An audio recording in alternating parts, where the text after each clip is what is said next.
Today we are here discussing the City of Miami's proposed budget and the significant impact it will have on the dedicated employees of this city. But the fact of the matter is the problems that the City of Miami are facing are self-predicated. They're because of the actions and inactions of each one of you as well as the mayor. How much is the director of the CRA getting paid, and where is his salary being paid from?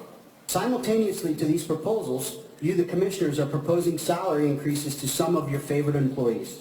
How did two of Chairman Sarnoff's office staffers end up working for the agency that he chairs and given 100% raises overnight? $50 million to the Port Tunnel project?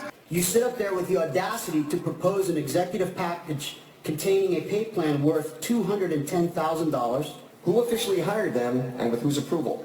a $27,000 a year in deferred compensation deposit package, when most of these city employees standing behind you shortly will be dipping into their deferred compensations to make ends meet. The $120 million, taxpayer dollars, that are going to a parking garage at a Marlins stadium that'll end up costing the taxpayers over $1 billion in 30 years? How is that properly managing your funds? $800 a month vehicle allowance, and all of his medical benefits covered by the CRA. Mr. Manager, where's the fairness there?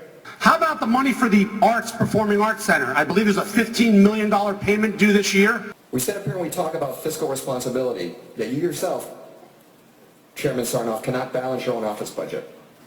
But the most offensive, a 9% a year for 3 years, totaling 27% in raises. And all that money is taxpayer dollars that have been redirected through the community redevelopment funds. You deny any knowledge of this transfer and subsequent increases in pay. If they are so poor and can't afford it, then why did we build it with their money? Miami Herald, maybe you can get this right this time.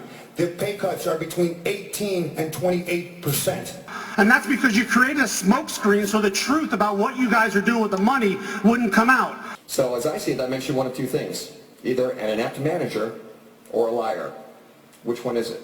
You need to really think about how you spend the citizens' money. That's what they elected you to do. Mr. Manager, I clearly asked you for a Plan B. Your answer was layoffs. The only other solution that we have will be layoffs.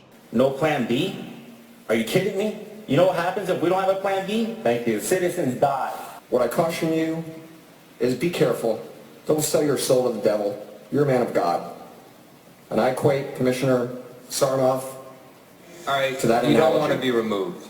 You don't want to be removed. Please do me a favor. Don't get caught up in that conspiracy and be a better advocate for the CRA dollars for the constituents that you represent. Everyone's going to have to give some skin in this game. But for the record, I don't need a white man trying to tell me how to be black. I requested the breakdown of all your employees and the salaries. I see an increase of 8%. Is that correct? The actual budget for 2010-2011 has already been approved by the CRA board in July. But you're before us now, right? I'm sorry? Yes, I You're am. before us. Yes, Now I am. this city commission needs to approve it. It's my understanding, talking to my staff, that the city commission cannot change the line items in the CRA budget. Only the board can. All I can tell you is that I have requested all the members, all the positions, all the names, and all the salaries for the CRA, and I still don't have it. My understanding is that only the board can change the line items in the budget. I want to be able to see what it is. I'm seeing an 8% increase in regular salaries from the budgeted amount last year to this year.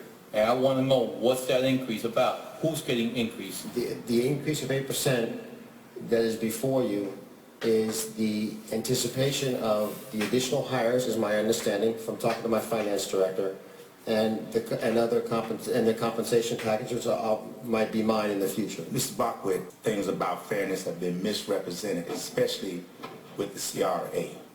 I understand what you're saying. The CRA, the board approves, and then the commission has to rubber stamp whatever the board approves.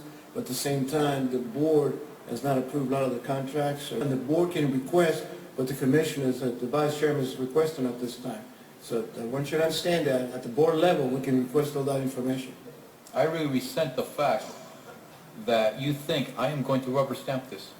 My agreement on what the salaries are, I'm not going to vote in favor of it. So If I don't get the information that you were giving me, I'm going to vote no on this budget. Whether it was approved by CRA or not or this and that, I will vote no. I told you this in private when you met with me. I told you that this was going to happen. I will not rubber stamp anything. I cannot vote on it as well. It's pretty clear where the votes are lining up. I can tell you I'm not going to approve them. And I told you that privately. And I told you that this was a mistake.